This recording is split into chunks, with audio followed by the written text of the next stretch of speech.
صحابہ کرام نہ بیٹھے تھے مسجد نبوی شریف میں، دور تھا حضرت عمر فاروق کا، تو انہوں نے ایک انوکھی سی بات چھیڑ دی، کہنے لگے یار جناب عمر سے ایک بات کرنی ہے۔ کہا جی وہ کیا؟ کہنے لگے حضرت عمر کا کرتا اتنا پرانا ہو گیا پیوند لگنے کی بھی جگہ نہیں، ان سے کہنا کرتا تو نیا لے لے۔ اتنے وزیر، اتنے سفیر، اتنے ملکوں کے سرکاری عہدیدار ملنے آتے ہیں اور جناب عمر کا کرتا وہی پرانا، سب صحابہ کا اجماع ہو گیا، کہنا چاہیے۔ تو ایک صحابی بیچ میں سے بولے کہنا تو چاہیے پر یہ اس شیر کا نام بھی لو جو امیر المومنین سے بات کرے گا، بندہ بھی بتاؤ۔ تو کہنے لگے ہے نا ہمارے پاس ایک ہستی جن کی جناب عمر نہیں ٹال سکتے، وہ کون ہے؟ کہا مولا علی شیر خدا۔ حضرت علی کو بلایا اور اپنا مدعا بیان کیا کہ حضرت اتنے ملکوں کے وزیر سفیر لوگ آتے ہیں، ہماری خواہش ہے کرتا بدل لیں، اور پھر اسلام پر اب تو فتوحات ہے، اگر ایک کرتا نیا لے لے تو حرج کیا ہے؟ حضرت علی کہنے لگے بالکل ٹھیک کہتے ہو، کہنا چاہیے۔ کہ حضور پھر آپ کہیں گے؟ فرمانے لگے میں نے نہیں کہنا، کیونکہ مجھے ان کے مزاج کا پتہ ہے، میں نہیں کہہ سکتا۔ کہا جناب بات درست ہے تو آپ کریں۔ فرمانے لگے تمہیں جگہ نہ بتاؤں جہاں سے بات کہلاؤ گے تو عمر ٹالیں گے نہیں؟ کہا وہ کون سی؟ کہنے لگے سیدہ عائشہ صدیقہ سے کہیں، وہ ماں کا درجہ رکھتی ہیں نا مومنوں کے لیے، تو سیدہ پاک رضی اللہ تعالی عنہ جب فرمائیں گی تو عمر ٹالیں گے نہیں۔ یہ بات سیدہ عائشہ کی خدمت میں عرض کی گئی، انہوں نے امیر المومنین کو پیغام بھیجا، جناب عمر نے 1 منٹ نہیں لگایا، دوڑے آئے، حضور کے گھر سے پیغام آیا، اما جی میں حاضر ہوں، میرے لیے حکم ہو۔ تو جناب عائشہ صدیقہ رضی اللہ تعالی عنہ فرمانے لگی امیر المومنین صحابہ کا کہنا یہ ہے کہ کرتا بہت پرانا ہو گیا ہے، اب تو پیوند لگنے کی جگہ بھی نہیں رہی، حرج کیا ہے، اسلام منع نہیں کرتا، آپ یہ کرتا بدل لیں۔ تو جناب عمر بولے نہیں، بعض جگہ ایسی ہوتی ہیں جہاں نہیں بولنا چاہیے، دلیلیں بھی ہو تو چپ رہنا چاہیے۔ حضرت عمر چپ کر گئے۔ تھوڑی دیر کے بعد کچھ آنسو گرے تو فرمانے لگے سیدہ میں نا شام سے پہلے کرتا خرید لوں گا آپ کے حکم کے مطابق، پر ایک بات عرض کرنے کی اجازت ہے؟ کہا کیجئے۔ تو جناب عمر فرمانے لگے یہ جو میرا لباس ہے نا حضور کے زمانے میں بھی اسی طرح میں رہتا تھا، دل کرتا ہے اسی طرح رہوں جو حال حضور کے زمانے میں تھا۔ جس زمانے میں حضور نے ظاہری طور پہ ہمیں چھوڑا ہم اس سے آگے پیچھے نہیں ہونا چاہتے، اگر ہمیں وہیں رکھا جائے حضور کی سنت پر، باقی آپ حکم کریں میں کرتا بدل لوں گا۔ اب حضرت عائشہ صدیقہ کی کوئی آواز نہیں آئی، بس ان کے رونے کی آواز آئی، اور فرمانے لگی عمر جو صحابہ نے کہا وہ بھی ٹھیک تھا، پر جو آپ کہہ رہے ہیں وہ تو بالکل ہی ٹھیک ہے، آپ جائیے جس حال میں آپ خوش ہیں وہ کام کی، نبی کریم کو سب کچھ سمجھو گے تو یہ جو دوڑ لگ گئی ہے نا زندگی میں ہماری پیسہ ہی کمانا ہے، کرو جائز پیسہ کمانا حرج نہیں، لیکن جس طرح ہم پھر اس کو اپنی خواہشات کی بھیٹ چڑھاتے ہیں، جس طرح سے فیشن کی نظر کرتے، غریب تو ویسے ہی رہ جاتے سسکتے ہوئے، اور ہم کھانا کھا کے بھی فاسٹ فوڈ منگا رہے ہوتے ہیں۔ کیوں؟ اس لیے کہ ہم جو کماتے ہیں وہ ضروریات کے لیے نہیں، خواہشات کے لیے۔ نبی کریم سے پیار کرو گے، سب کچھ حضور کو جانو گے، پھر ان چیزوں سے باہر آ جاؤ گے۔ تو حضرت عمر نے خط لکھا، وزیر خزانہ سے کہا کہ غریبوں کی لسٹ بنا کے بھیجو، میں انہیں کچھ میرے پاس مال آیا ہے تو میں بانٹنا چاہتا ہوں۔ تو وزیر خزانہ نے جب لسٹ بنائی تو چوتھے نمبر پہ گورنر کا نام بھی لکھا تھا۔ کہنے لگے حضور میرا گورنر بھی بڑا غریب ہے۔ حضرت عمر نے وہ نام پڑھا تو وزیر خزانہ کو طلب کیا، فرمایا تمہارا گورنر بھی غریب ہے؟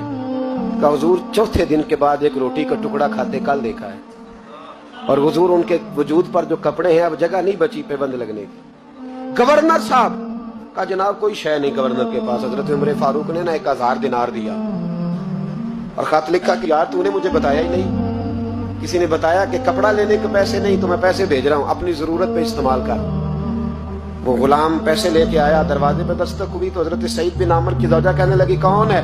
کہا مجھے امیر المومنین عمر نے بھیجا ہے، گورنر صاحب سے ملنا ہے۔ زوجہ کہنے لگی امیر المومنین کا پیغام آیا ہے۔ جناب سعید بن عامر دوڑے، دروازہ کھولا، بسم اللہ، خیریت تھی؟ تو خط دیا۔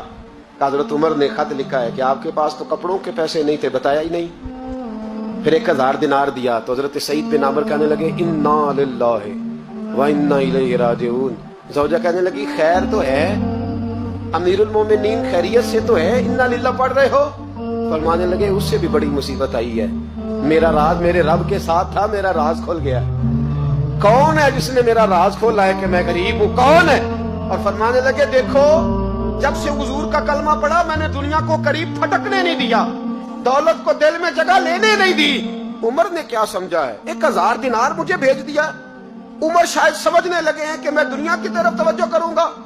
غلام کہنے لگا حضور آپ کو پتہ ہے نا امیر المومنین کے جلال کا، تو مہربانی فرمائے ذات پہ استعمال کرے. فرمایا اچھا چلو ٹھیک ہے ذات پہ استعمال کر لے.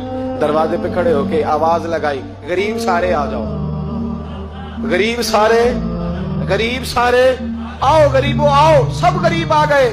1000 دینار وہیں بیٹھے بیٹھے بانٹ دیا. خادم کہنے لگا حضور یہ کیا ہے؟ فرمایا تم نے کہا تو تھا ذات پہ خرچ کر لو, یہ میں نے ذات پہ خرچ کیا ہے.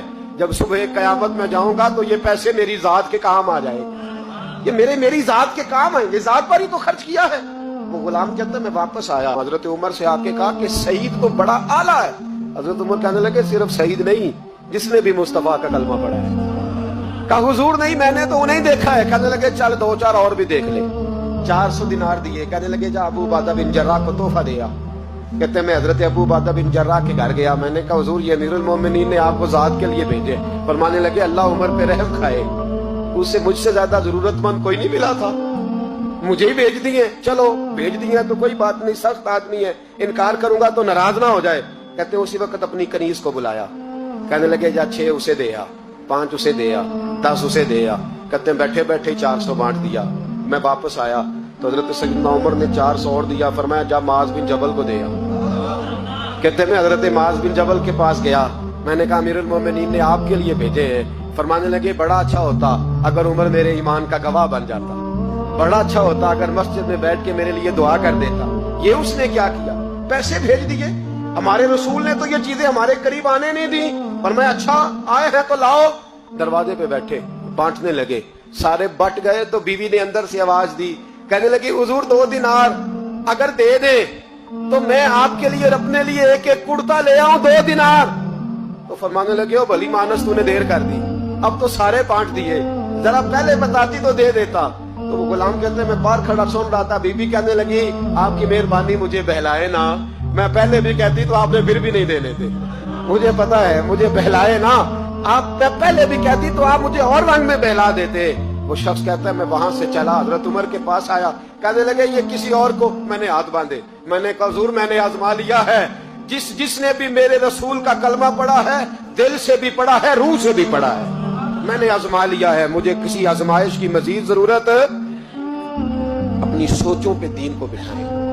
آپ یقین کریں دین آپ کو ٹھنڈا کر دے گا, دین آپ کو سکون دے گا, دین آپ کو ٹینشن فری کر دے گا. لیکن شرط یہ ہے کہ دل کے مسلمان بنو, روح کے مسلمان, سوچ اچھی, نظریہ صاف.